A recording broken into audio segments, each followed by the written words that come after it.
Kebakaran di Kampung Ilir di samping TK Pembina.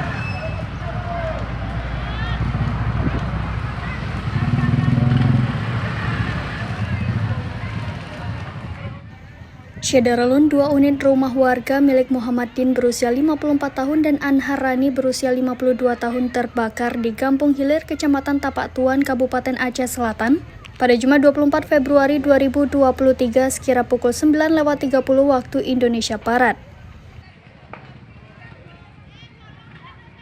Pantauan serambinews.com, petugas damkar bersama masyarakat dan TNI Polri tampak berjibaku berusaha memadamkan api dan melakukan pendinginan bangunan. Kepala BPBD Aceh Selatan Haji Zainal didampingi Kasih Damkar BPBD Aris Monkuba mengatakan bahwa petugas mendapat laporan dari masyarakat telah terjadi kebakaran. Lebih lanjut, kata Zainal, api sempat menyebar ke rumah yang berdekatan, tapi dengan sigap personil langsung memadamkan kobaran api sehingga tidak terjadi kebakaran yang lebih besar.